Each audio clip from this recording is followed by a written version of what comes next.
तो कहानी की शुरुआत एक लैंटर्न फेस्टिवल से होती है। रात के वक्त पूरा शहर रोशनी से जगमगा रहा था। हर तरफ चमकते हुए लाल लैंटर्न्स हवा में झूल रहे थे। कई फैमिली साथ में वक्त बिता रही थी तो कई बच्चे अपने पेरेंट्स के साथ मस्ती कर रहे थे। लोग सड़कों पर घूमते हुए फेस्टिवल एंजॉय कर रहे थे, अपनी पसंद की चीजों को देख रहे थे और साथ ही साथ कुछ खरीद भी रहे थे।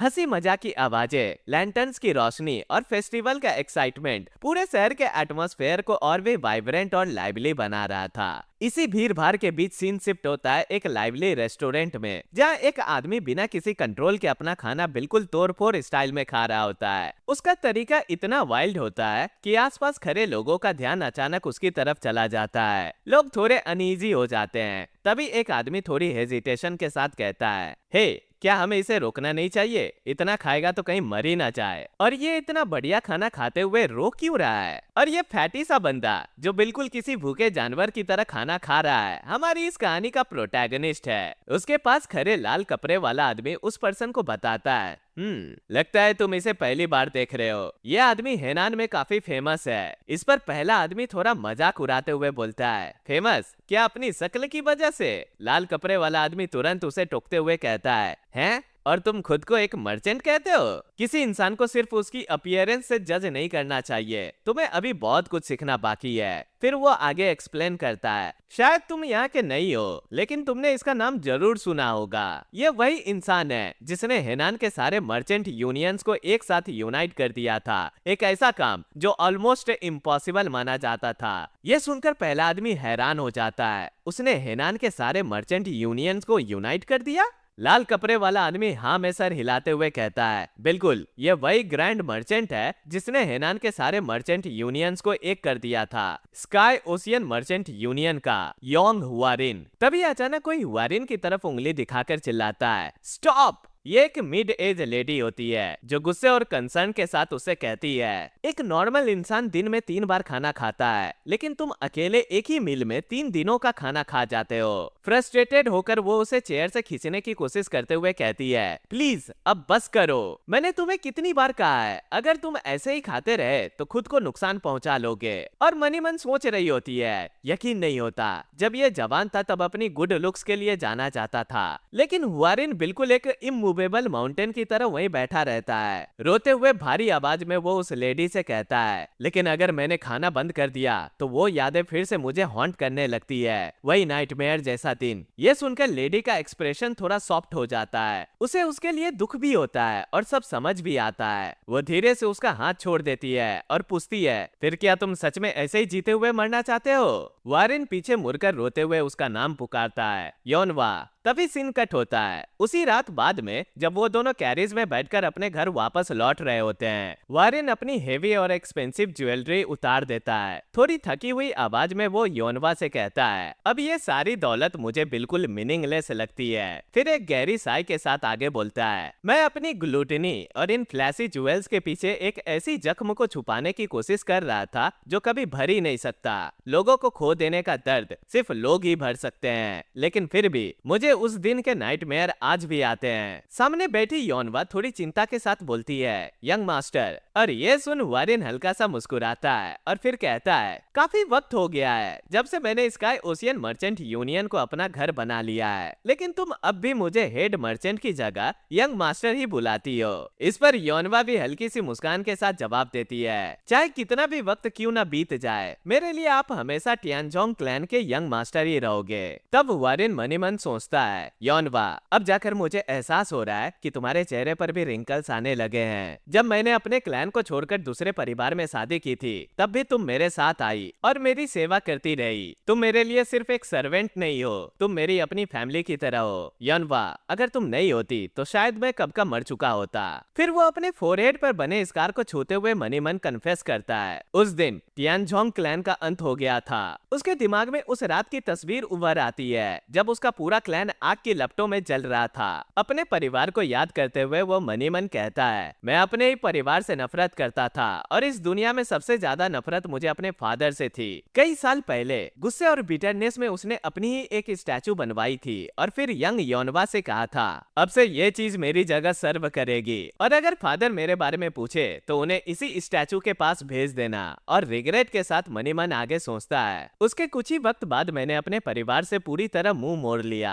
एक वक्त में मैं एक प्रॉस्पेरस मार्शल आर्ट्स क्लैन का एल्डेस्ट सन था, लेकिन फिर भी मुझे एक अरेंज्ड मैरिज के through sky ocean merchant union को प्रैक्टिकली बेच दिया गया और मैंने इस बात का ज्यादा विरोध भी नहीं किया। कुछ सालों बाद टियानचोंग क्लैन पर डेबेई सेक्ट ने अटैक कर दिया और उस रात जब मैंने अपने पूरे क्लैन को आग के लपटों में जलते हुए देखा, तब मुझे आखिरकार एहसास हुआ जितनी नफरत मैं अपने फादर से करता था, उतना ही गहरा प्यार भी मैं उनसे करता था। दर्द से टूटकर वारेन अपनी उसी स्टैचू को कसकर पकड़ लेता है और चीखते हुए बार बार उस पर अपना सर मारने लगता है। ये देखते ही योनवा घबराकर तुरंत उसकी तरफ दौड़ पड़ती है और चिल्लाती है, स्टॉप! अगर आप ऐसा करते रहे तो सच में मर जाओगे, प्लीज अब बस करिए। आखिरकार वारेन की ताकत साथ छोड़ देती है और वो घुटनों पर गिर पड़ता है। योनवा उसे संभालती है। दोनों बेबस पूरी रात अपने जलते हुए क्लैन को देखते रहते हैं। प्रेजेंट में अचानक कुछ बहुत तेजी से उनकी कैरिज की तरफ बढ़ते हुए दिखाई देता है। वो चीज पल भर में बिल्कुल करीब पहुंच जाती है। वहीं दूसरी तरफ कैरिज के अंदर वारेन योनवा से कह रहा होता है, अब से मैं बदल जाऊंगा, मैं अपनी वाइफ के साथ रिलेशनशिप ठीक करूंगा और ये बेकार की चर्बी भी जरूर कम करूंगा। फिर हल्की सी हंसी के साथ कहता है, काफी वक्त हो गया है शोक मनाते हुए, अब से मैं उस फैमिली के लिए जीऊंगा जो मेरे पास अभी भी है। बस एक बात की चिंता है, पता नहीं मेरी वाइफ मुझे कितनी कोल्ड नजरों से देखेगी। योनवा, तुम मेरे लिए फैमिली जैसी हो। इस पर योनवा एक जेंटल स्माइल के साथ कहती है, यंग मास्टर, मैं हमेशा आपकी। लेकिन इससे पहले कि वो अपनी बात पूरी कर पाती, अचानक एक प्रोजेक्टाइल कैरिज के एक साइड को तोड़ते हुए अंदर घुस जाती है। एक आदमी इतनी भयानक स्पीड से कैरिज में घुसता है कि प्रेशर के इफेक्ट से वारेन भी जोर से उछल जाता है। वो आदमी उड़ता हुआ कैरिज के एक साइड को तोड़ते हुए सीधा योनवा से टकराता है और फिर दूसरी तरफ से बाहर निकल जाता है। इम्पैक्ट इतना ज्यादा होता है कि पूरी कैरिज पलट जाती है। वारेन कैरिज से बाहर गिरकर जमीन पर घसीटते हुए दूर जा गिरता है और जो आदमी कैरिज से टकराया था वो एक व्हाइट हेयर्ड ओल्ड मैन होता है जो अपनी मोमेंटम की वजह से आगे जाकर ट्री से जा टकराता है। खून खांसते हुए वो मनी मन सोचता है, मेरे ऑर्गन्स ऑलमोस्ट क्रश हो चुके हैं। तभी कुछ मास्क असासिन्स उस ओल्ड मैन पे अटैक करने के लिए तेजी से उसकी तरफ चार्ज कर रहे होते हैं। इंजर्ड ओल्ड मैन उन्हें गुस्से से घूरता है। अगले ही पल एक असासिन हवा में उछलकर सीधे उस पर स्टैब अटैक करता है। जख्मी होने के बावजूद ओल्ड मैन उस सोर्ड को अपने हाथ से रोकने की कोशिश करता है, लेकिन ब्लेड सीधा उसकी हथेली को पियर्स करता हुआ शोल्डर को कट करता है और ट्री में जा घुसता है। मास्क अटैकर मजाक उड़ाते हुए कहता है, हमने पहले ही वार्न किया था, यहाँ से बचकर निकलने का कोई रास्ता नहीं है। ओल्ड मैन खून खांसते हुए गुस्से में बोलता है, तुम्हारी हिम्मत कैसे हुई मुझे बिट्रे करने की। तभी बाकी के दो असासिन्स भी आगे बढ़ते हैं और अपनी सोर्ड सीधे उसके स्टमक में घुसा देते हैं और कोल्डली कहते हैं, तो आखिरकार महान डिमोनिक मास्टर का एंड ऐसा होगा। गुड बाय मेरे प्यारे मास्टर। एक बात तो साफ हो जाती है, ये व्हाइट हेयर्ड ओल्ड मैन कोई आम इंसान नहीं बल्कि एक हाई लेवल डिमोनिक मास्टर है और उसे उसके खुद के ही डिसाइपल धोखा देकर मार रहे हैं। दर्द से दांत भींचते हुए डिमोनिक मास्टर कहता है, तुम सब और ब्लड डीमन कैसल, अगर मैंने तुम्हें पीसकर पी न लिया तो मेरा नाम डिमोनिक मास्टर नहीं। इतना कहते ही वो अपनी रेड डिमोनिक ऑरा रिलीज कर देते हैं। अचानक एक एनर्जी ब्लास्ट होती है, सारे अटैकर्स पीछे की तरफ उड़ जाते हैं और शायद वहीं मर जाते हैं। उधर ओवरटर्न्ड कैरिज के पास वारेन जमीन पर पड़ा होता है। ब्लीड करते हुए वो मुश्किल से खड़ा होने की कोशिश करता है। तभी उसकी नजर थोड़ी दूर पड़ी योनवा की लाइफलेस बॉडी पर पड़ती है। वो खून में सनी हुई होती है। ये देखते ही वारेन का दिल टूट जाता है। वो जोर से चीखते हुए उसकी तरफ दौड़ पड़ता है और उसे अपनी बाहों में पकड़कर शॉक में बोलता है, ये क्या हुआ? और फिर रोते हुए चिल्लाता है, ये कैसी बदकिस्मती है। वहीं दूसरी तरफ डिमोनिक मास्टर लड़खड़ाते हुए आगे बढ़ रहा होता है, पीछे असासिन्स की डेड बॉडीज और खून से सने पैरों के निशान छोड़ते हुए। और फिर घुटनों पर गिरकर वो बोलता है, मुझे जल्दी से एक नया बॉडी ढूंढना होगा इससे पहले कि मेरा दिल धड़कना रुक जाए। खून की उल्टी करते हुए वो आगे कहता है, मुझे स्पिरिट पोजेशन टेक्निक यूज करनी होगी। और फिर रिग्रेट के साथ सोचता है, शिट, क्या मेरी जर्नी यही खत्म होने वाली है? तभी उसे वारेन के गुस्से भरी आवाज सुनाई देती है, हे ओल्ड मैन। वारेन गुस्से में उसके पास आकर कहता है, मैंने अपनी फैमिली का एक मेंबर खो दिया सिर्फ इसलिए क्योंकि वो तुम्हारे मेस में फंस गई। क्या तुम्हें यही जगह मिली थी लड़ने के लिए? डिमोनिक मास्टर कोई जवाब नहीं देता। गुस्से में वारेन उसका कॉलर पकड़ लेता है और चिल्लाता है, कुछ तो बोलो, मेरी फैमिली अभी अभी मर गई। ओल्ड मैन धीरे से कहता है, तुम्हें ऐसा नहीं करना चाहिए। वारेन कुछ समझ नहीं पाता। तभी अचानक डिमोनिक मास्टर अपनी फिंगर टिप्स में ऑरा भरकर वारिन के बॉडी के कुछ प्रेशर पॉइंट्स पर स्ट्राइक कर देता है। तुरंत वारिन का बॉडी स्टिफ हो जाता है और वो जमीन पर गिरते हुए सोचता है, एक प्रेशर पॉइंट अटैक। जमीन पर परे परे वो हिलने की कोशिश करता है, लेकिन फिर रियलाइज करता है मेरी बॉडी मूव ही नहीं कर रही। तब डिमोनिक मास्टर धीरे से बोलता है, तुम्हें एक इंजर्ड ओल्ड मैन के साथ ऐसा बिहेव नहीं करना चाहिए था। पैरालाइज्ड परा वारिन मनी मन सोचता है, मुझे पता था ये एक मार्शल आर्टिस्ट है, फिर भी मैंने अपना टेम्पर लूज कर दिया। शिट। तब डिमोनिक मास्टर उसके पास बैठते हुए कहता है, क्योंकि ये मेरी स्पिरिट पोजेशन टेक्निक का आखिरी बार इस्तेमाल होगा, इसलिए मैं एक यंग और टैलेंटेड बॉडी चाहता था ताकि लंबे समय तक जी सकूं। लेकिन अब जब मेरी लाइफ अपने आखिरी पलों में है, मेरे पास कोई और चॉइस नहीं बची। चाहे ये किसी सुअर जैसी बॉडी ही क्यों ना हो, मुझे जिंदा रहना ही होगा। और इतना कहकर वो रिचुअल स्टार्ट कर देता है और मनी मन कहता है, मैं अपने 160 साल के मार्शल एसेंस को ट्रू की के रूप में अपने लेफ्ट हैंड में कंसंट्रेट करूंगा और अपनी सोल की कल्मिनेशन यानी स्पिरिट को अपने राइट हैंड में। फिर इन दोनों को एक साथ इस नए बॉडी में ट्रांसफर कर दूंगा। और इस प्रोसेस को करते हुए वो अपने लेफ्ट हैंड को वारिन के स्टमक पर रखता है और राइट हैंड को उसके फोरहेड पर प्रेस कर देता है। फिर वो दोनों एनर्जीज को परफेक्ट हार्मनी में ट्रांसफर करना शुरू कर देता है। अचानक एक massive red demonic energy beam Warren की बॉडी में फ्लो होने लगती है। कुछ टेंस पल बीतने के बाद उनके आसपास फैली ऑरा धीरे धीरे फेड होने लगती है और ओल्ड मैन की सोल अपनी पूरी एनर्जी के साथ वारिन की बॉडी में ट्रांसफर हो जाती है। उनकी पुरानी बॉडी बेजान होकर नीचे गिर पड़ती है। अगले ही पल वारिन अचानक सीधे बैठ जाता है और उस कॉप्स को साइड में धकेल देता है। अपने हाथ को देखते हुए वो उसे टेस्ट करने के लिए बंद करता है और उसके चेहरे पर एक क्रीपी सी मुस्कान फैल जाती है। स्पिरिट पोजेशन टेक्निक सक्सेसफुल हो चुकी थी, लेकिन तभी वो कुछ महसूस करता है और गुस्से में बोल पड़ता है, ये बास्टर्ड, इसे तो मेरे ट्रू की और स्पिरिचुअल पावर से अब तक कंप्लीटली सप्रेस हो जाना चाहिए था। दरअसल वारिन की ओरिजिनल कॉन्शियसनेस अभी भी पूरी तरह से मिटी नहीं थी। उसकी स्पिरिट अब भी फाइट बैक कर रही होती है अपनी बॉडी का कंट्रोल वापस पाने के लिए। वारिन की आवाज अंदर से गूंजती है, मैं ऐसे नहीं मर सकता। फिर डिमोनिक मास्टर की कॉन्शियसनेस से लड़ते हुए कहता है, मुझे जिंदा रहना होगा और अपने क्लैन का बदला लेना होगा। ये देखकर ओल्ड मैन थोड़ा सरप्राइज होके बोलता है, इसकी विल पावर काफी स्ट्रांग है, लेकिन ये सब बेकार है। एक ओमनियस स्मग के साथ वो वारिन की सोल को एब्जॉर्ब करना शुरू कर देता है, जैसे उसकी एसेंस को अंदर से खींच रहा हो। धीरे धीरे वारिन की स्पिरिट कमजोर पड़ने लगती है, उसकी कॉन्शियसनेस फेड होने लगती है, जबकि डिमोनिक मास्टर धीरे धीरे कंट्रोल हासिल करने लगते हैं। लेकिन तभी अचानक मास्क अटैकर में से एक जख्मी असासिन पीछे से वहां अपीयर होता है। वो पजेस्ड वारिन को देखकर कहता है, सो तुमने बॉडी ट्रांसफर कर ली, सच में तुम कमाल हो डिमोनिक मास्टर। अब समझ आ रहा है क्यों 3 डिमोनिक हेवेंस के काउंटलेस डिमोनिक ह्यूमंस तुम्हें अपना मास्टर कहते हैं। फिर उसकी आवाज एकदम कोल्ड हो जाती है, लेकिन तुम्हारी पैरासाइट जैसी जिंदगी यही खत्म होती है। और इतना कहकर वो तलवार लेकर सीधे अटैक कर देता है। डिमोनिक मास्टर गुस्से में बोल पड़ता है, ये साला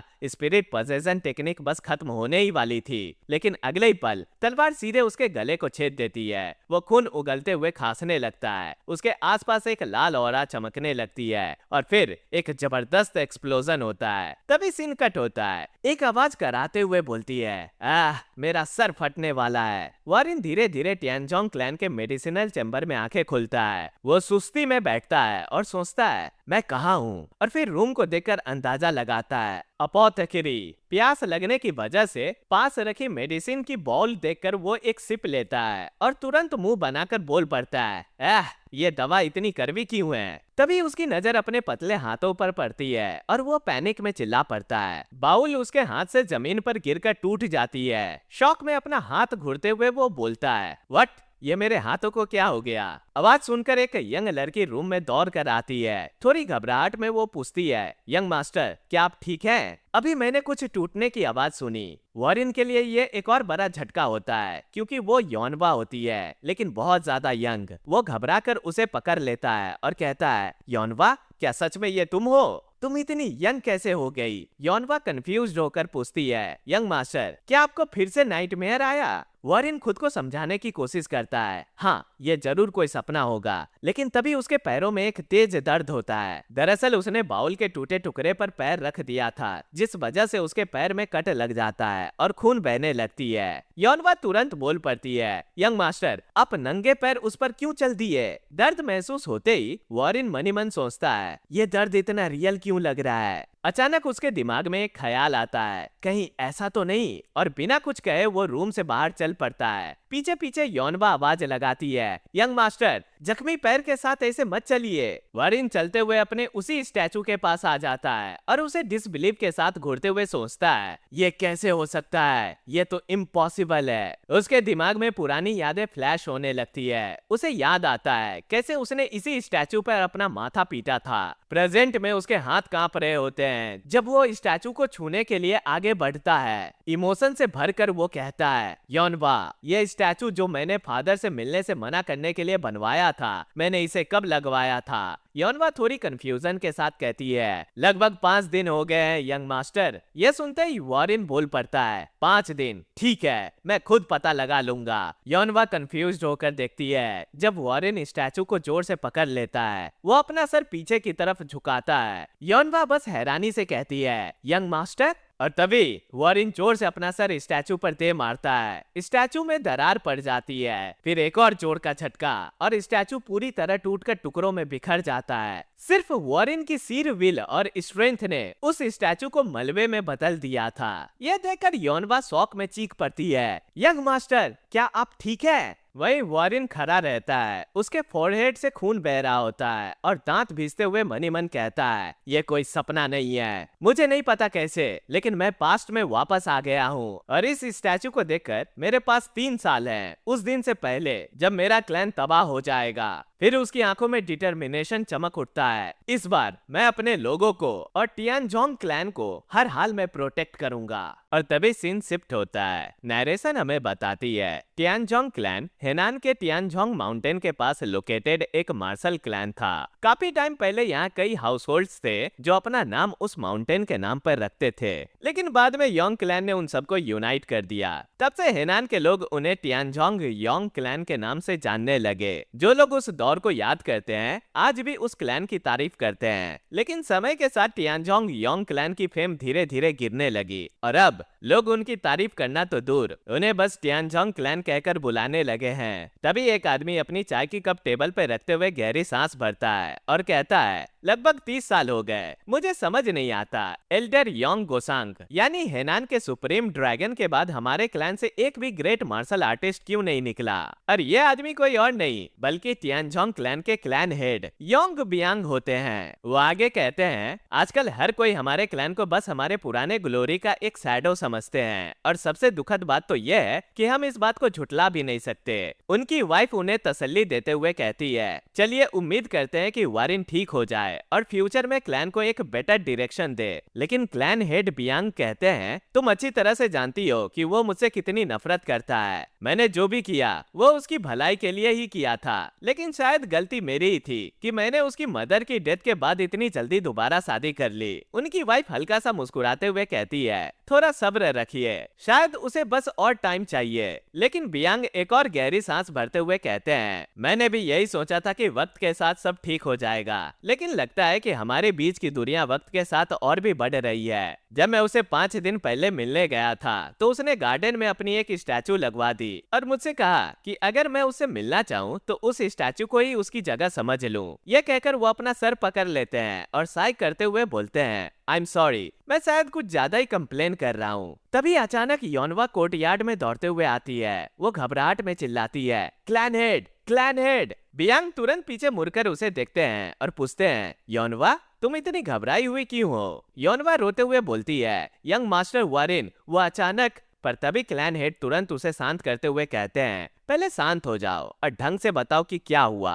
रोते रोते योनवा फाइनली कहती है, यंग मास्टर वॉरेन उन्होंने खुद को चोट पहुंचा ली और अब वो बेहोश हो गए हैं। ये सुनते ही बियांग और उनकी वाइफ दोनों शॉक रह जाते हैं। तभी सीन शिफ्ट होता है। वारिन बेड पर अनकॉन्शियस पड़ा होता है, उसका पूरा बॉडी पसीने से भीगा हुआ होता है, जैसे वो किसी भयानक नाइटमेयर में फंसा हो। अपने सपने में वो एक वाटरफॉल के नीचे खड़ा होता है, जहाँ कई कोई फिश उसके आसपास तैर रही होती है, और पास ही एक चट्टान पर उसकी मदर बैठी होती है। वो प्यार से मुस्कुराते हुए पूछती है, वारिन, क्या तुम्हें कैस्केडिंग रैपिड्स वाटरफॉल का ये पाथ इतना पसंद है? यंग वारिन खुशी से हंसते हुए कहता है, हाँ, या इतनी सारी कोई फिश हैं। और तुरंत एक फिश पकड़कर खुशी से कहता है, मदर देखिए, मैंने एक बहुत बड़ी फिश पकड़ी है। लेकिन जैसे ही वो अपनी मदर की तरफ देखता है, वो उसी चट्टान पर बेहोश पड़ी होती है। ये देखते ही वॉरेन तुरंत फिश गिरा देता है और घबराहट में उनकी तरफ दौड़ पड़ता है। मेमोरी फिर चेंज होती है। अब उसकी मदर बेड पर पड़ी होती है, बहुत वीक और पेल स्टेट में। वॉरेन उनके पास बैठा रोते हुए उन्हें देख रहा होता है। तब उसकी मदर मुश्किल से उठकर बैठती है और वीक आवाज में कहती है, इधर आओ मेरे प्यारे बच्चे, मुझे माफ करना, मैं तुम्हें वाटरफॉल पर कोई फिश पकड़ने के लिए साथ नहीं ले जा पाऊंगी। ये सुनते ही वॉरेन उन्हें जोर से हग कर लेता है। उसकी मदर उसे जेंटली कंसोल करते हुए कहती है, मॉम बिल्कुल ठीक है, अब रोना बंद करो। लेकिन तभी अचानक एक ठंडी और डरावनी आवाज सुनाई देती है, ये बेकार के आंसू बहाना बंद करो। सपना धीरे धीरे नाइटमेयर में बदल जाता है। डेमोनिक मास्टर अचानक सामने आ जाता है और वारिन के सर को पकड़ लेता है। उसके आंसुओं का मजाक उड़ाते हुए वो आगे कहता है, तुम कितने कमजोर हो,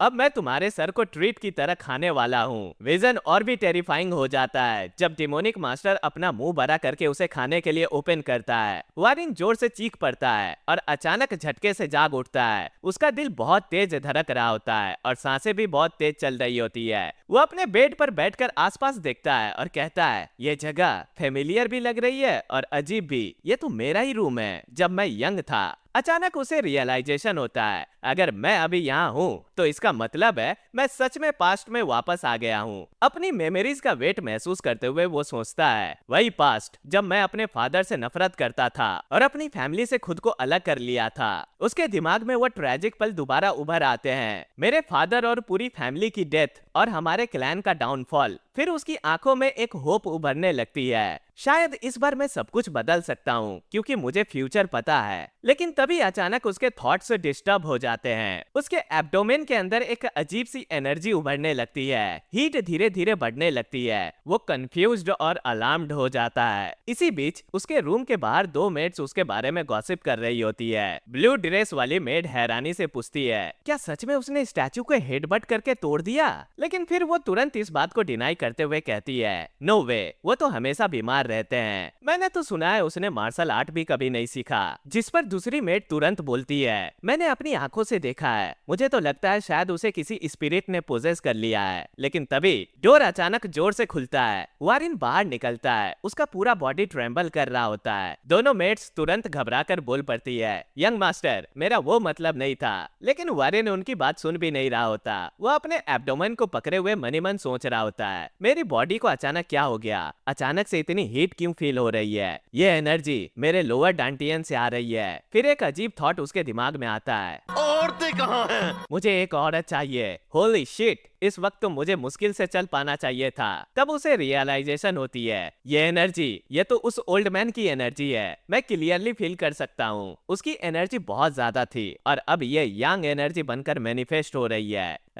ये बहुत ज्यादा है, ये बिल्कुल भी अच्छा नहीं है। अगर मैंने जल्दी कुछ नहीं किया तो शायद मैं कोई ऐसा काम कर बैठूंगा जो मुझे नहीं करना चाहिए। ये सोचकर वो बिना वक्त गवाए बाहर की तरफ भाग पड़ता है। यह देखकर दोनों मेट से एक साथ घबराकर बोल पड़ती है, यंग मास्टर, अभी तो ठंड है, ऐसे कपड़ों में बाहर घूमते रहे तो मुसीबत हम पर ही आएगी। उधर वारिन बैम्बू फॉरेस्ट के बीच तेजी से भागते हुए सोच रहा होता है, अगर मैंने कुछ नहीं किया तो उस ओल्ड मैन की एनर्जी मुझे ही कंज्यूम कर लेगी। और अनजाने में ही वो उसी वाटरफॉल के पास पहुंच जाता है और बिना सोचे समझे सीधे ठंडे पानी में जंप कर देता है ताकि अपनी ओवर हीटेड बॉडी को कूल कर सके। कुछ देर बाद जब वो पानी से बाहर निकलता है तो उसके बॉडी से स्टीम उठ रही होती है। वो गहरी सांस लेता है और फाइनली रिलीफ महसूस करता है। फिर मनी मन सोचता है, फाइनली मैं बच गया। लेकिन जैसे ही वारिन थोड़ा संभलता है, उसे अचानक कोई उसका नाम पुकारता हुआ सुनाई देता है। वो हैरानी से उस तरफ देखता है। उसके फादर बियांग उसकी तरफ दौड़ते हुए आ रहे होते हैं। शॉकिंगली बियांग खुद भी सीधे ठंडे पानी में जंप कर जाते हैं और उसके पास आते हुए पूछते हैं, तुम ये क्या कर रहे हो? फिर उसे पकड़ते हुए आंखों में आंसुओं के साथ जोर से चिल्लाते हैं, मुझे पता है कि तुम मुझसे नफरत करते हो, लेकिन इतनी ठंड में ये सब करना, क्या तुम सच में मरने की कोशिश कर रहे हो? और तुम्हारे माथे पर ये चोट, तुम ठीक तो हो ना?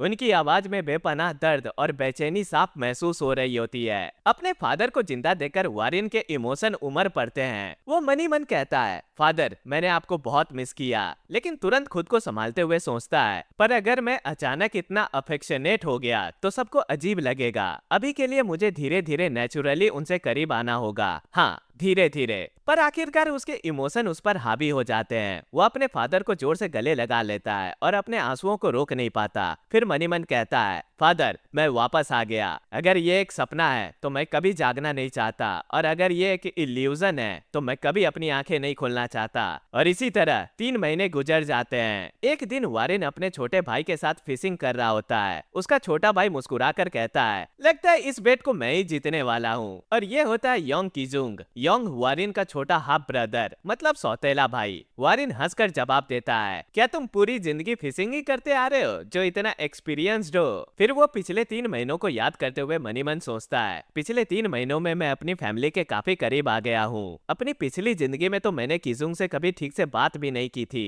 कीजुंग क्लैन की सीक्रेट मार्शल टेक्निक सीख रहा था, लेकिन टेक्निक के दौरान उसका की ब्लॉकेज हो गया। उसके बाद वो प्रैक्टिकली कुछ भी करने लायक नहीं रहा। उस इंसिडेंट के बाद टियानचोंग क्लैन का इन्फ्लुएंस धीरे धीरे गिरने लगा, और आखिर में वो सिर्फ यूची क्लैन का एक ब्रांच बनकर रह गया। तब तक मैं स्काई ओशियन मर्चेंट यूनियन का सन इन लॉ बन चुका था। मैं इतना बिजी था कि अपनी फैमिली के बारे में मुझे बहुत देर से पता चला, और तब तक मैं उनकी मदद के लिए कुछ भी नहीं कर पाया। तभी कीजुंग उससे पूछता है, लेकिन वारिन, क्या तुम्हारे लिए अचानक से सारी मेडिसिन बंद कर देना ठीक है? वारिन कामली जवाब देता है, वही मेडिसिन तो मुझे इतना मोटा बना रही थी। यह सुनकर कीजुंग हैरान हो जाता है, हैं? तुम कब मोटे थे? वारिन तुरंत बात को संभालते हुए कहता है, मेरा मतलब है अगर वो मेडिसिन में लेता रहता तो शायद मोटा हो जाता। कीजुंग हंस पड़ता है, वैसे मुझे ये नया वारिन ज्यादा पसंद है। तुम बेट्स को एक्सक्यूज बनाकर मुझे अलाउंस भी देने लगे हो। फिर वो दोनों की फिश बकेट से दिखाकर पूछता है, मैं जीत गया है ना वारिन? ये सुनकर वारिन अचानक दोनों बकेट्स को हवा में उछाल देता है और चिल्लाता है, मैं फिर से नहीं हार सकता।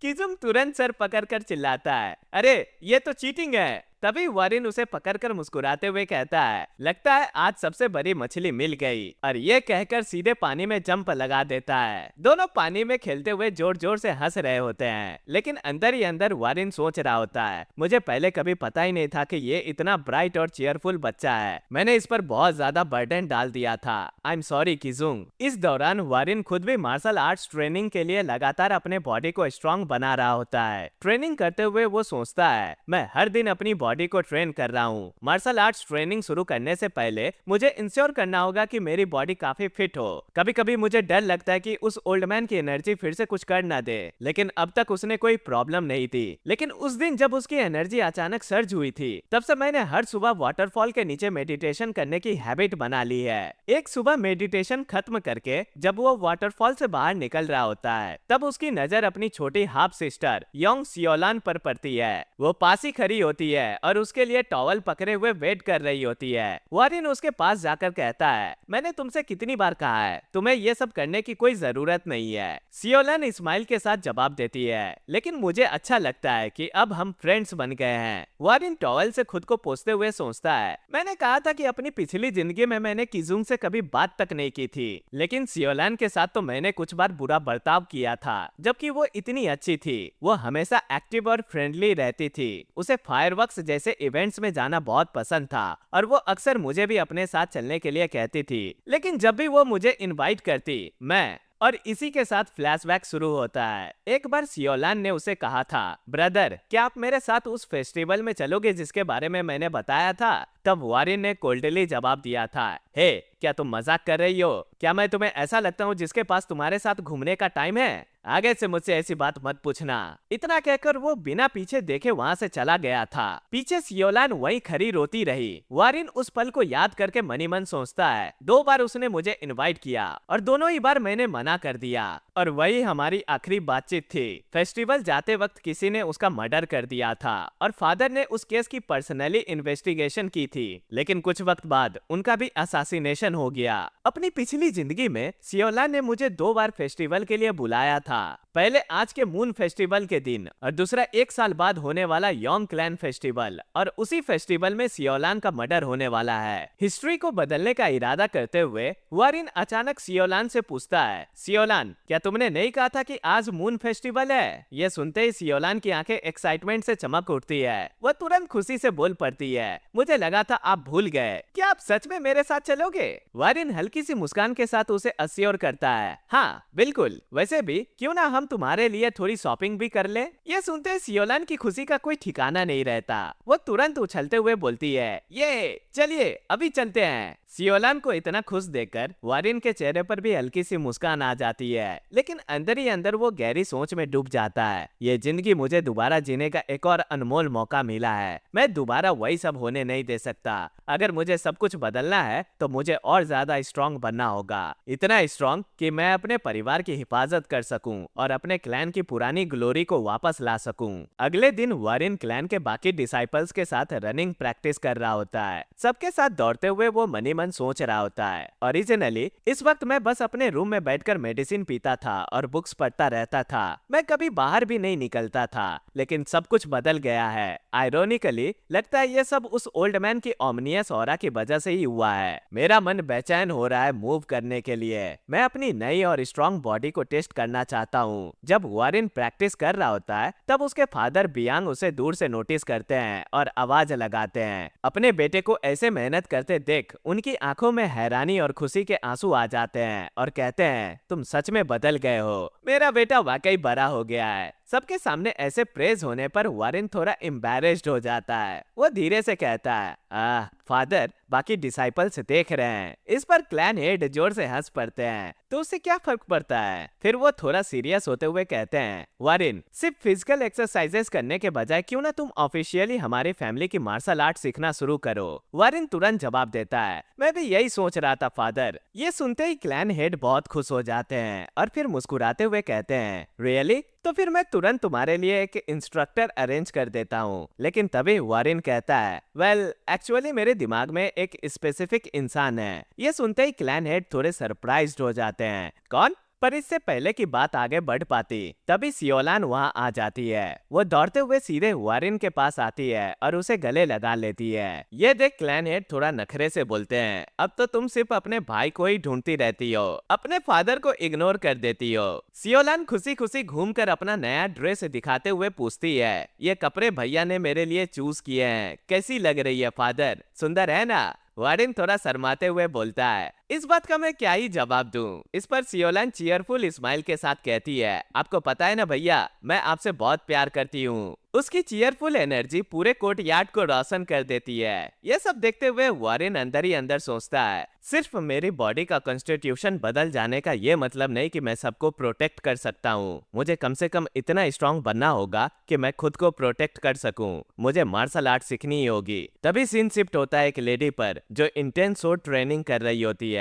वो बड़े डिसिप्लिन और एलिगेंस के साथ तलवार चलाती है। अचानक वो हवा में जंप करती है, फिर जमीन पर लैंड करते ही एक पावरफुल फाइनल स्ट्राइक मारकर अपनी प्रैक्टिस खत्म करती है। फिर एक गहरी सांस लेकर पीछे मुड़ सीधे पूछती है, यंग मास्टर योंग, आप इस पुरानी और सुनसान जगह पर कैसे? ये लेडी ड्रैगन फ्लावर सोर्ड मो बियोंग होती है। वारिन मार्शल रेस्पेक्ट शो करते हुए कहता है, काफी वक्त हो गया, दरअसल मुझे आपसे एक रिक्वेस्ट करनी है। मो बियोंग उसे देखते हुए मनी मन सोचती है, लगता है उसकी रिकवरी वाली र्यूमर सच है। मैंने कभी भी इस ट्विस्टेड स्वभाव वाले आदमी से बात नहीं की, आखिर ये मुझसे क्या मांगने आया है? और ये सोचकर वो सीधे पूछती है, क्या मतलब? वारिन तुरंत झुककर रेस्पेक्टफुली कहता है, मैं आपसे तलवार चलाना सीखना चाहता हूँ, कृपया मुझे अपना डिसाइपल बना लीजिए। यह सुनकर बियोंग थोड़ी सरप्राइज्ड हो जाती है। वो मनी मन सोचती है, मैंने सुना था कि कुछ महीने पहले से ये बदल गया है और सच में ये पहले से थोड़ा अलग भी लग रहा है। लेकिन क्या कोई इंसान इतनी आसानी से बदल सकता है? बहुत से लोग मुश्किल परवरिश के बावजूद सिंपल और ईमानदार जिंदगी जीते हैं, लेकिन यंग मास्टर योंग ने तो सालों तक सिर्फ नफरत में डूबकर वक्त गुजारा है। इन्होंने अपने परिवार और बाकी सबसे रिश्ता तक तोड़ लिया था।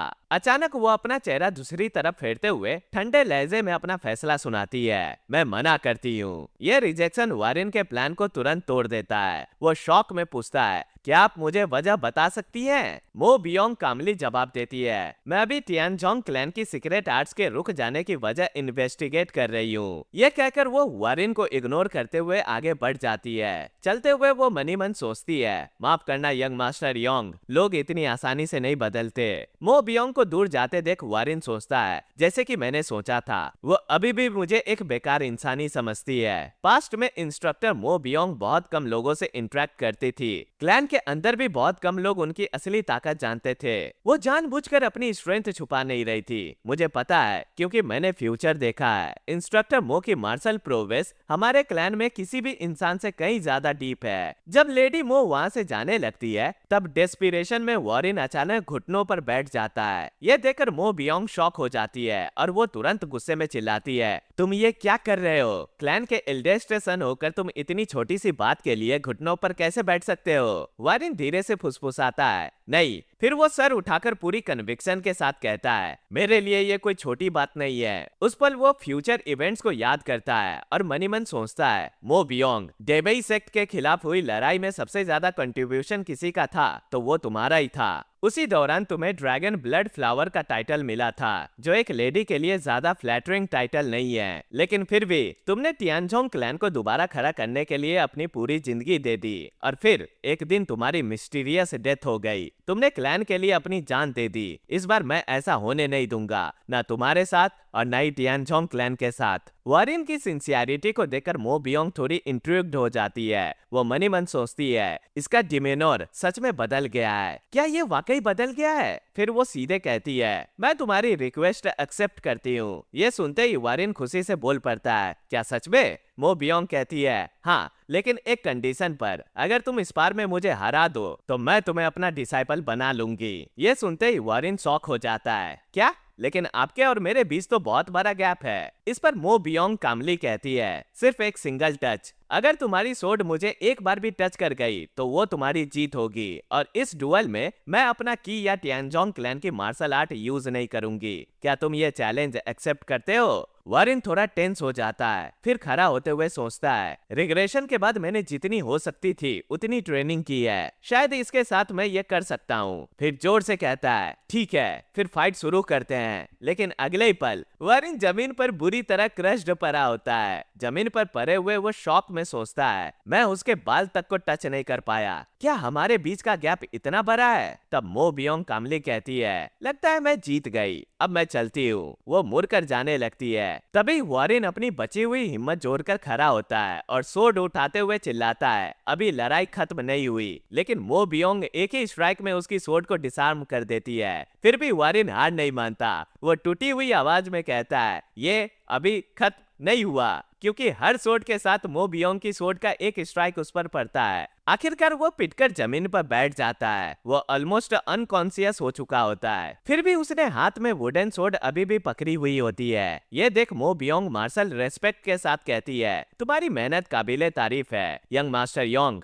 और फिर दोबारा मुड़कर जाने लगती है। तभी अचानक कुछ गलत होने लगता है। वारिन की बॉडी से हल्की लाल ऑरा निकलने लगती है। वो ऑरा धीरे धीरे बदलने लगती है, जैसे उसके अंदर छुपी हुई कोई पावर जाग रही हो। मो बियोंग तुरंत इस एनर्जी को महसूस करती है और पीछे मुड़कर देखती है। वारिन दोबारा खड़ा हो चुका होता है, उसके अराउंड लाल ऑरा घूम रही होती है। ये देख मो बियोंग हैरान हो मनी मन सोचती है, लाल ऑरा, ये टियानजोंग क्लैन की मार्शल आर्ट नहीं है, ये आखिर है क्या? और इंस्टिंक्टिवली वो अपनी ब्लेड पकड़ लेती है और कहती है, यंग मास्टर योंग, होश में आइए। लेकिन उसकी बात खत्म होने से पहले ही वारिन उसके बिल्कुल सामने पहुंच जाता है। मो बियोंग तुरंत रिएक्ट करती है और अपनी स्वॉर्ड स्विंग से वारिन को दूर धकेलकर थोड़ा डिस्टेंस बना लेती है। वो थोड़ी घबराहट के साथ सोचती है, ये बहुत फास्ट है, पर उसे शॉक करते हुए वारिन एक तेज लिप के साथ उस पर अटैक करता है। इस बार उसका हिट सीधा लैंड होता है। मो बियोंग पीछे वॉल से जा टकराती है। तब उसे रियलाइज होता है कि वो कॉर्नर हो चुकी है। जब वारिन एक और डेडली स्ट्राइक करने आता है जो लगभग उसकी गर्दन काटने ही वाली होती है, मो बियोंग सोचती है, ये डेंजरस है, मुझे काउंटर करना ही पड़ेगा। वो तुरंत अपनी रियल सोर्ड अनसित करती है और soaring dragon emperor sword first form use करने ही वाली होती है कि तभी वो अचानक रुक जाती है, क्योंकि वारिन ने अपनी डेडली स्ट्राइक रोककर उसके शोल्डर को बस हल्का सा टैप किया होता है। तब वारिन हल्की सी हंसी के साथ कहता है, मैंने आपको टच कर लिया, ड्रैगन फ्लावर सोर्ड नहीं, मास्टर मो बियोंग। और इतना कहकर वो बेहोश होकर जमीन पर गिर जाता है। मो बियोंग पीछे मुड़कर वॉल की तरफ देखती है। वो शॉक हो जाती है क्योंकि वॉरेन के अटैक से वॉल का एक बड़ा हिस्सा टूट चुका होता है। ये देखकर वो हैरानी से सोचती है ये आखिर था क्या। कुछ वक्त के बाद वॉरेन कोर्ट यार्ड में लेडी मो की गाइडेंस में ट्रेनिंग करते हुए दिखाई देता है। वो वही सारे मूव्स प्रैक्टिस कर रहा होता है जो लेडी मो ने अपनी ट्रेनिंग में दिखाए थे। बिल्कुल उसी तरह वो हवा में जंप करता है, फिर जमीन पर लैंड करके एक तेज स्लैश अटैक करता है। थोड़ी दूर खड़ी मो बियोंग उसे ध्यान से देख रही होती है। वो मनी मन सोचती है क्या यंग मास्टर में हमेशा से इतना टैलेंट था? इसने सिर्फ कुछ ही दिनों में सोरिंग ड्रैगन एम्परर सोर्ड और अज्योर बैम्बू सोर्ड के फॉर्म सीख लिए। पहले तो इसमें जरा सा भी मार्शल टैलेंट नहीं दिखता था। वो थक कर अपनी ट्रेनिंग खत्म करता है और जोर जोर से हाँफ रहा होता है। फिर लेडी मो के पास जाकर पूछता है कैसा लगे मास्टर? लेडी मो कामली कहती है तुमने अभी तक इनकी असली सीक्रेट को अवेकन नहीं किया है, लेकिन फिर भी तुम बिना किसी प्रॉब्लम के दोनों सोर्ड मेथड्स यूज कर रहे हो। जितने कम वक्त से तुम ट्रेनिंग कर रहे हो उस हिसाब से ये काफी इम्प्रेसिव है। यह सुनकर वॉरेन हंसते हुए कहता है आप तो मेरी कुछ ज्यादा ही तारीफ कर रही है। लेकिन मो बियोंग का एक्सप्रेशन थोड़ा सस्पिशियस लगता है। उसके दिमाग में बार बार वो ओमनियस रेड ऑरा का सीन आ रहा होता है। फिर वो कहती है यंग मास्टर आप इतनी अनबिलीवेबल स्पीड से मार्शल आर्ट सीख रहे हैं कि ये बात यकीन करना मुश्किल है कि कुछ वक्त पहले तक आप अपनी इलनेस की वजह से बेड रिडन थे और अब आप इतने कैपेबल हो। यह सुनकर वॉरेन थोड़ा नर्वस हो जाता है। उसे पता होता है कि अब वो क्या पूछने वाली है और वही होता है। मो बियोंग आगे बोलती है और उस दिन जो रेड की निकली थी। यह सुनते ही वॉरेन एक साय करते हुए कहता है फिर वही बात, और फिर अपने सर पर लगे पुराने चोट का निशान दिखाते हुए कहता है मैंने आपके इतने स्ट्राइक्स खाए थे कि मुझे सच में कुछ याद नहीं, और वैसे भी हमारे क्लैन के एल्डेस्ट सन के साथ ऐसा बर्ताव सिर्फ आप ही कर सकती है ड्रैगन फ्लावर सोर्ड। मो बियोंग कुछ पल तक उसे घूरती रहती है, फिर पीछे मुड़कर कहती है अब जब तुम जवाब देना ही नहीं चाहते तो मैं ज्यादा पूछूंगी नहीं। लेकिन एक तिरछी नजर डालते हुए वो आगे कहती है पर फिर भी टियानचोंग क्लैन की सेवक होने के नाते मेरी जिम्मेदारी है, इसलिए मैं तुम्हारी जिंदगी के हर पल पर नजर रखूंगी। यह सुनकर वॉरेन थोड़ी ऑकवर्ड सी हंसी के साथ कहता है ये थोड़ा डरावना नहीं लगता? उस रात वॉरेन अपने रूम में बैठा क्लैन की मार्शल आर्ट्स की किताब पढ़ रहा होता है। वो मार्शल आर्ट टेक्निक देखते हुए मनी मन सोचता है सोरिंग ड्रैगन एम्परर सोर्ड और अज्योर बैम्बू सोर्ड यूज करने के बाद मुझे साफ महसूस हो रहा है कि टियानचोंग क्लैन की मार्शल आर्ट इनकम्प्लीट है, और ये होना भी लाजमी है क्योंकि असल में टियानचोंग क्लैन की मार्शल आर्ट डिमोनिक सेक्ट से आई है। बहुत साल पहले टियानचोंग क्लैन के प्रोजिनेटर जो एक वॉन्डरिंग मार्शल आर्टिस्ट थे, हेनान में जस्टिस की तलाश में घूमते रहते थे। वही उन्हें हिडन सेंट कल्ट के मास्टर से दो डिमोनिक आर्ट्स मिली, एक ऐसी सेक्ट से जो ना तो ऑर्थोडॉक्स सेक्ट था और ना ही डिमोनिक सेक्ट। डिमोनिक आर्ट सीखने के बाद भी प्रोजिनेटर ने अपने जस्टिस के पाथ को नहीं छोड़ा, इसलिए उन्होंने उन दोनों डिमोनिक आर्ट को सालों तक मॉडिफाई करके सोरिंग ड्रैगन एम्परर सोर्ड और अज्योर बैम्बू सोर्ड में बदल दिया। इस प्रोसेस में उनकी पावर काफी कम हो गई, लेकिन फिर भी वो हेनान के सबसे महान सोर्ड्समैन बनने के लिए काफी थी। लेकिन बस वहीं तक। डिमोनिक मार्शल आर्ट्स को ऑर्थोडॉक्स कल्टीवेशन टेक्निक के साथ यूज करना इनोवेटिवली उन्हें इनकम्प्लीट बना देता है। प्रोजिनेटर इन टेक्निक्स के पीक तक तो पहुंच गए थे, लेकिन सुप्रीम पीक तक पहुंचना लगभग इम्पॉसिबल था। इसलिए प्रोजिनेटर ने मार्शल आर्ट की असली ओरिजिन को हमेशा सीक्रेट ही रखा। लेकिन कई सालों बाद वो सच आखिर सामने आ ही गया, और वही सच हमारे क्लैन की एंड की वजह बनी। वॉरेन की आंखों में अचानक एक्साइटमेंट चमक उठती है और वो अपनी मुट्ठी कस लेता है और मनी मन कहता है लेकिन मेरे पास एक तरीका है जिससे मैं इन अनस्टेबल और अधूरी मार्शल आर्ट को कंप्लीट कर सकता हूँ, और ये काम सिर्फ मैं ही कर सकता हूँ क्योंकि मैं वो इंसान हूँ जिसने फ्यूचर देखा है। अगली सुबह वॉरेन अपने फादर और स्टेप मदर के साथ कोर्टयार्ड में बैठा बातें कर रहा होता है। थोड़ी देर बात करने के बाद वो कहता है फादर मैं जैगल क्लैन विजिट करने का सोच रहा हूँ। यह सुनकर क्लैन हेड थोड़ा क्यूरियस होकर पूछते हैं जैगल क्लैन में तुम्हें क्या काम है? वॉरेन कामली जवाब देता है मैंने मार्शल आर्ट सीख कर अपनी हेल्थ रिकवर कर ली है, इसलिए मुझे लगता है कि जैगल क्लैन जाकर उन्हें ग्रीट करना ठीक रहेगा। आखिर मेरे पैदा होने से पहले ही उनके क्लैन की एक लड़की के साथ मेरी अरेंज्ड मैरिज तय जो हो चुकी थी। ये सुनते ही क्लैन हेड बियांग हल्की सी नॉस्टैल्जिया भरी मुस्कान के साथ कहते हैं वक्त कितनी जल्दी निकल जाता है। जैगल क्लैन और हमारे क्लैन ने तुम्हारे पैदा होने से पहले ये रिश्ता डिसाइड कर दिया था। मुझे लगता है उनकी बेटी का नाम था तभी वॉरेन तुरंत बोल पड़ता है, जैगल जियोंग यंग।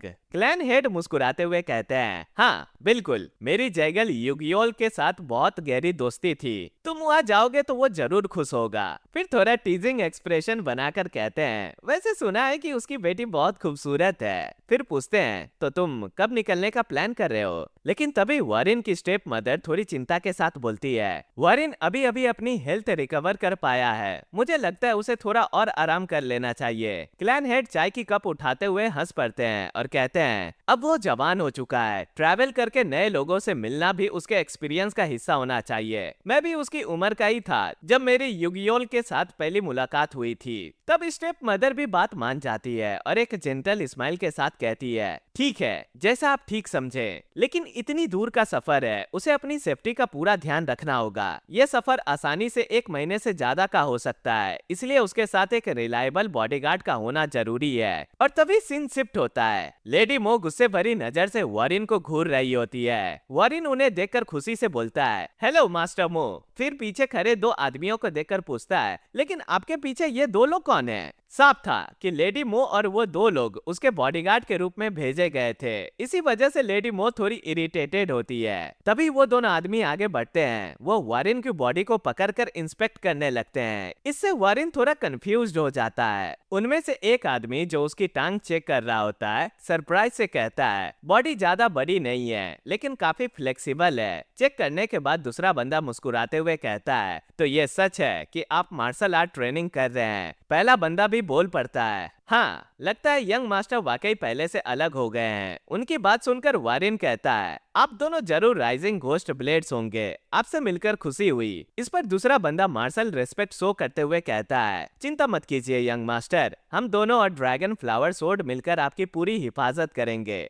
पहला बंदा भी ऐड करता है, मुझे लगता है यंग मास्टर की बॉडी में काफी पोटेंशियल है, अगर ट्रेनिंग सही हुई तो बॉडी काफी स्ट्रांग हो सकती है। और ये दोनों होते हैं राइजिंग घोस्ट ब्लेड्स जंगवुक और नामवुक। उन्हें देखकर वॉरेन मनी मन सोचता है, देखने में ये दोनों मसल हेड से लगते हैं, लेकिन तलवार चलाने में इतने स्किल्ड है कि इन्हें घोस्ट ब्लेड्स कहा जाता है। फादर ने मेरे बॉडीगार्ड्स चूज करने में वाकई बहुत सोच विचार किया है। फिर वॉरेन उन दोनों ब्रदर से कहता है, इस जर्नी में कौन सा रूट लेना है ये मैं डिसाइड करूंगा, इसलिए मुझे खुशी होगी अगर आप बिना सवाल किए मुझे फॉलो करें। जंगवुक कुछ देर तक ऑब्जर्व करने के बाद मुस्कुराते हुए कहता है, बिल्कुल यंग मास्टर। फिर वॉरेन सभी से कहता है, ग्रेट, तो फिर चलो निकलते हैं। तभी सीन कट होता है। वॉरेन अपनी जर्नी पर निकलने से पहले अपनी फैमिली को गुड बाय कह रहा होता है। सियोलन आंखों में आंसू लिए पूछती है, भैया क्या आपको सच में जाना जरूरी है? वॉरेन प्यार से उसके सर पर हाथ फेरते हुए कहता है, मुझे माफ करना, मैं प्रॉमिस करता हूँ सेंट्रल फेस्टिवल के दिन तुम जहाँ जाना चाहोगी मैं तुम्हें वहाँ जरूर ले जाऊंगा। सियोलन थोड़ी उम्मीद भरी आवाज में पूछती है, रियली?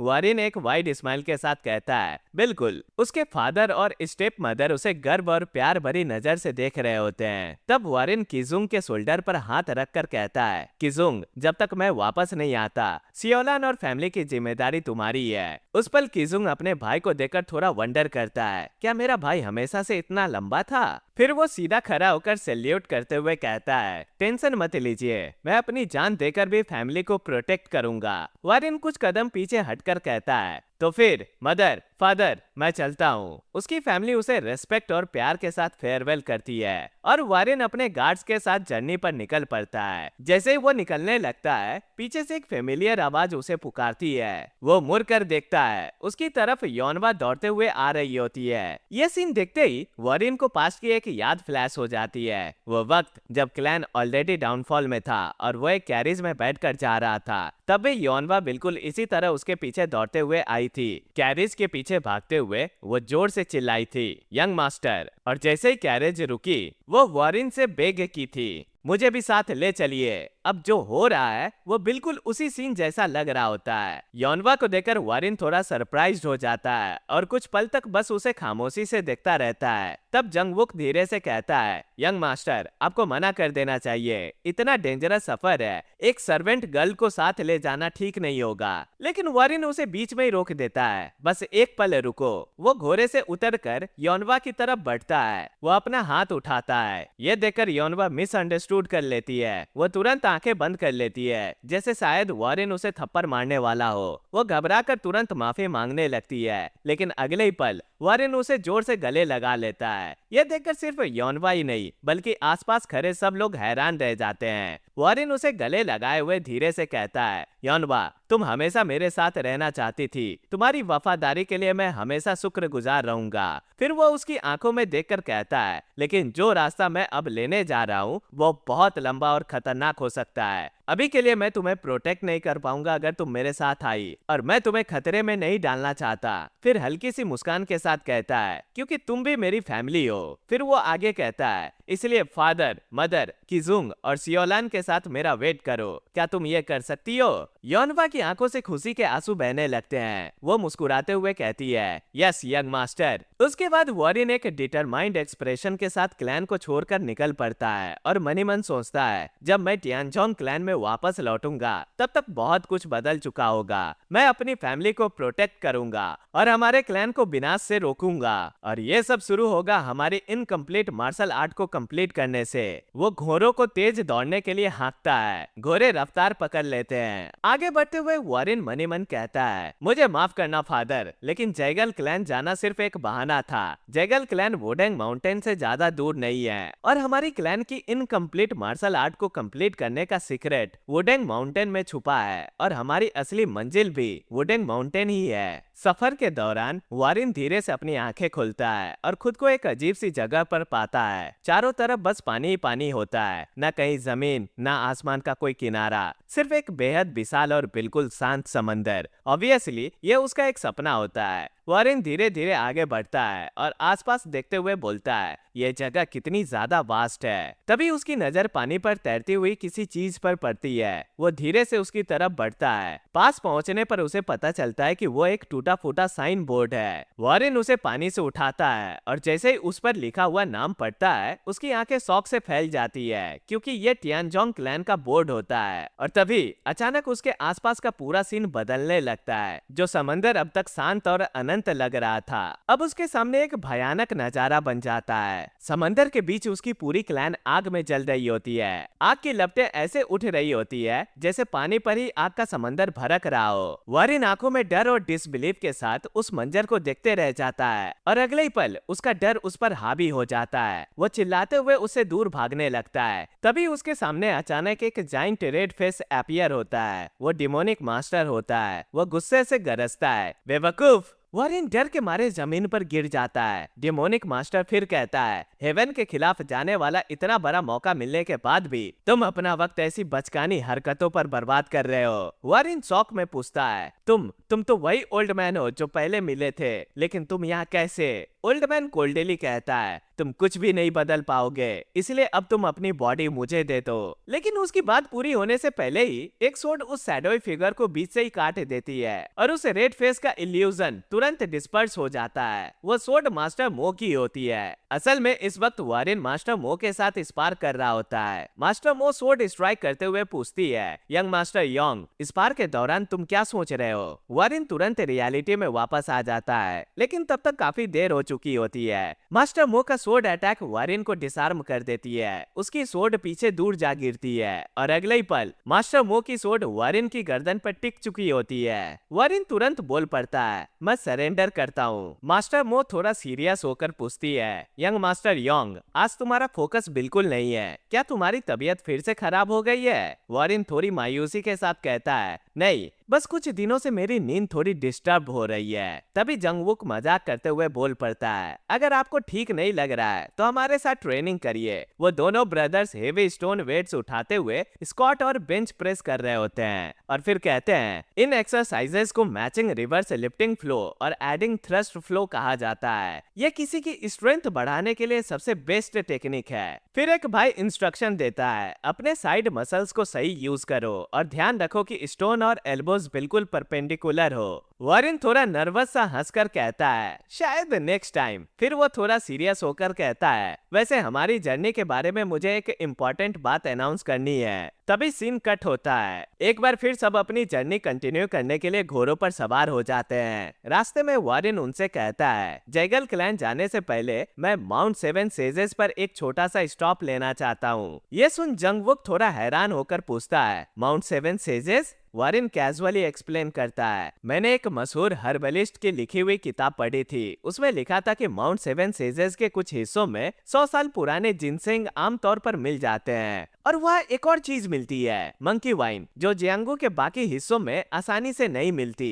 ये सुनते ही जंगवुक और नामबुक के मुंह से लार टपकने लगती है। वाइन का नाम सुनते ही दोनों की आंखों में लालच चमक उठती है। वॉरेन उन दोनों की तरफ स्मक करते हुए कहता है, वैसे मैंने सुना है कि तुम दोनों को शराब इतनी पसंद है कि लोग तुम्हें राइजिंग घोस्ट ब्लेड से नहीं बल्कि टू राइजिंग ड्रंकन घोस्ट कहने लगे हैं। वाइन का नाम सुनते ही दोनों भाई तुरंत वहां जाने के लिए अग्री कर लेते हैं और तुरंत वॉरेन के प्लान को सपोर्ट करने लगते हैं। लेकिन तभी मास्टर मो बियोंग गुस्से में उन पर चिल्लाती है। Mount seven sages demonic sect के पास वाले रीजन में आता है। टियानजोंग क्लैन जैसे किसी ऑर्थोडॉक्स सेक्ट का वहां जाना अननेसेसरी ट्रबल पैदा कर सकता है। इस पर वॉरेन एक कैजुअल स्माइल के साथ कहता है, और उन्हें कैसे पता चलेगा कि हम टियानजोंग क्लैन से हैं? और अगर हम पकड़े भी गए तो कह देंगे कि हम किसी और क्लैन से हैं। ये सुनते ही मास्टर मो गुस्से में बोल पड़ती है, आप टियानजोंग क्लैन के वारिस होके ऐसी डिसरेस्पेक्टफुल बात कैसे कर सकते हैं? क्लैन की प्राइड। लेकिन वॉरेन उसकी बात बीच में ही काटते हुए बोलता है, क्या प्राइड वाकई इतना इम्पोर्टेंट है? अगर वहाँ किसी पावरफुल इविल से सामना हो गया और वो मुझसे पूछे कि मैं कहाँ से हूँ, तो मैं बिना किसी झिझक के बोल दूंगा कि मैं भी किसी डिमोनिक सेक्ट से हूँ, क्योंकि जिंदा रहना क्लैन की प्राइड जैसी चीजों से ज्यादा इम्पोर्टेंट है। जिस पर जंगबुक थोड़ा सोचकर कहता है, इंस्ट्रक्टर मो, हम एक ऑर्थोडॉक्स सेक्ट होके डिमोनिक सेक्ट से क्यों डरे? मुझे लगता है हमें यंग मास्टर की बात माननी चाहिए। इस पर मास्टर मो उन्हें सस्पिशियस नजरों से देखते हुए पूछती है, क्या तुम वाकई सीरियस हो या फिर बस मंकी वाइन पीने के लिए इतने बेचैन हो?